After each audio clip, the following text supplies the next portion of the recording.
Reality TV is trashy, naughty, sometimes incredibly surprising, but that's why we love it. Who doesn't love to watch rich people behaving badly, whether it's actually happening to them or it's a little bit scripted? Who doesn't love to watch a real feel-good story unfold before their eyes, knowing that someone who never had a chance in life is about to make it big? Who doesn't love to see washed-up, has-been celebrities hitting rock bottom when their funds run out? We like watching the lives that we think we'll never have occurring in real time so that we can just feel a little bit closer to the stars. We've seen some incredibly shocking things unfold on reality TV, and here are the 5 most shocking reality TV moments. Before we begin, make sure you hit that subscribe button to get notified every day for more amazing content. With that being said, let's begin. Number 5. Charlie Brooks' daughter is denied a reunion with her mom on I'm a Celebrity. This was one of those Bush-Tucker trials that completely backfired by accident, as everyone on the production team probably thought that Charlie Brooks would win. But that didn't happen. In 2012, the EastEnders star had no idea her 7-year-old daughter Kiki was within inches of an emotional reunion. All she had to do was guess the correct colored door. Of course, she guessed wrong. She later realized just what she had missed out on. Meanwhile, viewers were treated to the sight of a clearly upset young child torn away from her mother. Couldn't they have just let her have the prize anyway? Obviously, Ant and Dec are pure evil, or they just wanted to see how far they could push the ratings. Back at the camp, a tearful Charlie said, "I swear to God it felt like someone had taken a boot and kicked me in the guts. I didn't even think having a member of the family behind the door would have been an option. This is heartbreaking. Yellow's my favorite color." She would have been thinking, "Mommy would pick yellow." It was so bad that media regulator Ofcom actually launched an investigation into the stunt, declaring that ITV had breached the broadcasting code by not reassuring viewers that Kiki had received support behind the scenes. Number 4. Steve Harvey picks wrong Miss Universe winner. Everyone has a bad day at work, but the Miss Universe 2015 competition was especially rough for host Steve Harvey, who announced the incorrect winner of the pageant. When the contestants were narrowed down to 3, Miss USA, Miss Colombia, and Miss Philippines, Harvey began to reveal the winners in reverse order. First, the Family Feud host gave Miss USA, Olivia Jordan, the 3rd place title, and then announced Miss Colombia, Ariadna Gutierrez, as the winner. After Gutierrez received the crown, sash, and a bouquet of flowers, the 21-year-old model and TV presenter basked in the moment and waved to the crowd. The happiest moment in her life, I'm sure. Minutes later, Harvey appeared on screen again with the apology about his terrible mistake. Amid the crowd's cheers, he announced that Miss Colombia was the first runner-up. Not sure the world was convinced of his error, Harvey showed the card with official results in his hand to the camera and accepted full responsibility for the error. He said that was exactly what was on the card and then added that it was his horrible mistake. The real winner was Miss Philippines, Pia Alonso Wurzbach, who looked astonished by the sudden turn of events. Wurzbach covered her mouth in shock when Harvey announced the correction. Then she walked to the front of the stage and waited for Gutierrez to hand over the crown. Harvey stood to the side, visibly embarrassed, while the crowd cheered. On the card he was holding, both the winner and first runner-up's names were printed in small type.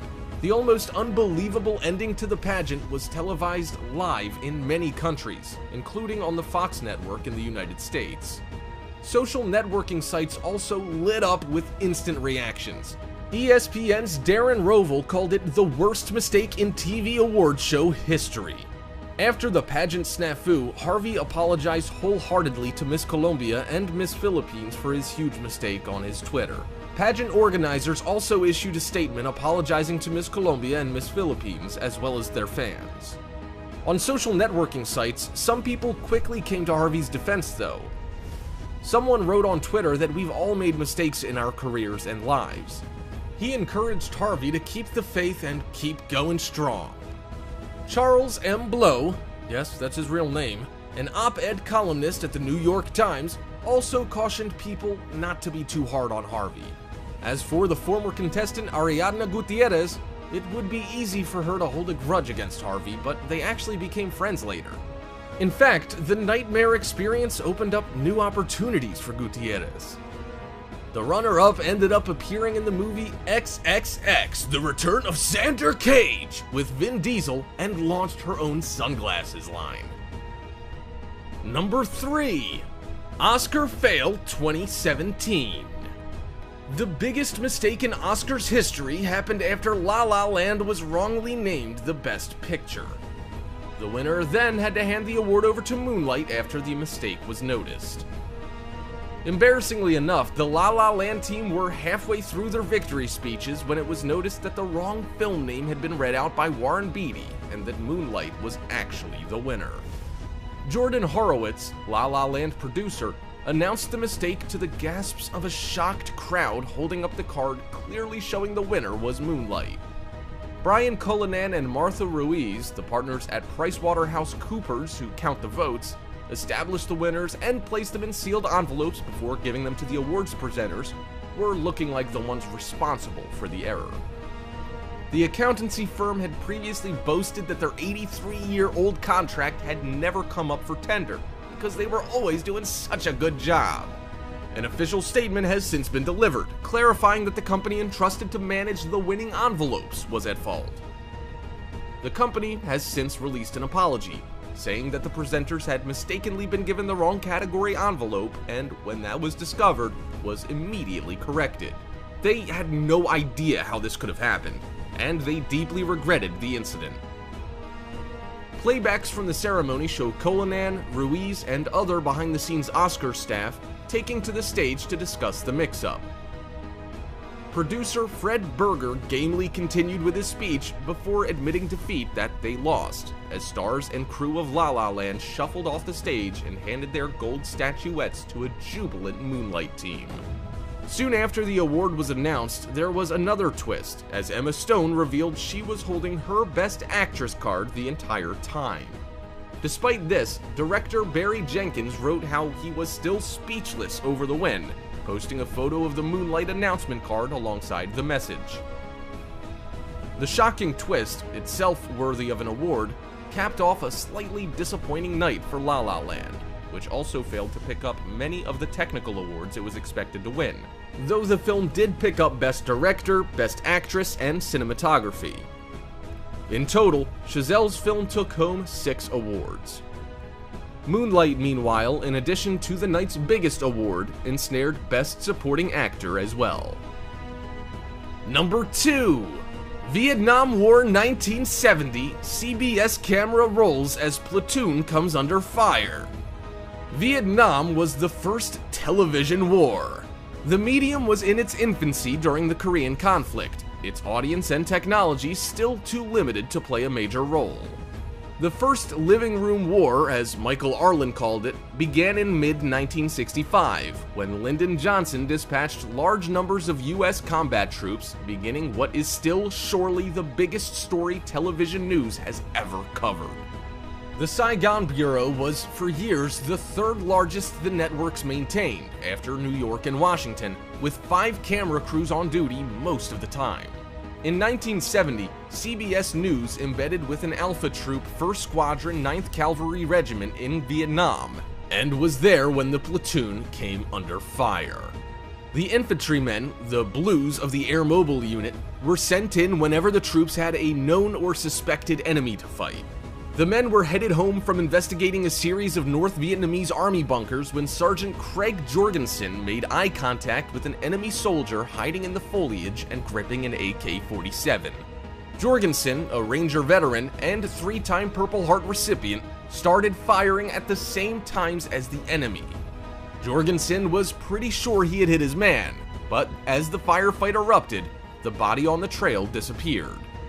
As the cameras kept rolling, the platoon leader called in air support and a medevac, while the rest of the platoon poured lead into the trees. Television crews quickly learned that what New York wanted was bang-bang footage, and this, along with the emphasis on the American soldier, meant that coverage of Vietnamese politics and of the Vietnamese generally was quite limited. The search for action footage also meant that it was a dangerous assignment. 9 network personnel died in Indochina, and many more were wounded.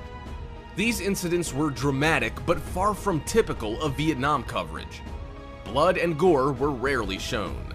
A bit less than a quarter of film reports from Vietnam showed images of the dead or wounded, most of these fleeting and not particularly graphic. Network concerns about audience sensibilities combined with the inaccessibility of much of the worst of the suffering to keep a good deal of the horror of war off the screen. The violence in news reports often involved little more than puffs of smoke in the distance as aircraft bombed the unseen enemy. Only during the 1968 Tet and the 1972 Spring offensives, when the war came into urban areas, did its suffering and destruction appear with any regularity on television. Number 1. When Rob Kardashian accidentally took a pill. Robert Kardashian got way more than he bargained for when he accidentally drank some coffee that was actually meant for his dad. Apparently, Bruce, now Caitlyn Jenner, was having a few issues keeping up with Kris Jenner in the bedroom, so she tried to sneak some male enhancement pills into his tea. Everything would have been fine if Rob had not intercepted the spiked coffee. Because of that, Robert ended up dealing with the effects that would just not go away and that he couldn't explain, and eventually had to go to his pediatrician to get treated. Don't ask us why a 20-something-year-old man still has a pediatrician, we don't know. What we do know is that the entire episode was hilarious, especially since Rob was so embarrassed at first that he couldn't even confront Kris to tell her what was wrong. Needless to say, she was terrified when she found out. Speaking of Kardashians, Kourtney Kardashian has allowed cameras to film the births of all of her kids, but it was the first birth that has people talking so many years later. When the eldest Kardashian went into labor with her first baby, Mason Disick, the Kardashian camera crew was prepared to document the special moments. With shows like A Baby Story, there was nothing particularly groundbreaking about Kourtney having her delivery filmed. In fact, the only noteworthy thing about it was that she seemed so poised throughout the entire ordeal. But it was when she reached down mid-push and pulled her baby out with her own 2 hands that our jaws dropped. It's not often that you hear, or see, thankfully, mothers pulling out their own babies, so everyone was extremely shocked, to say the least. Hope you enjoyed the video, Top 5ers. If you haven't already, check out our other channel, The Brilliant, to enjoy even more amazing list videos. There will be a link in the description, so make sure you go check that out, as well as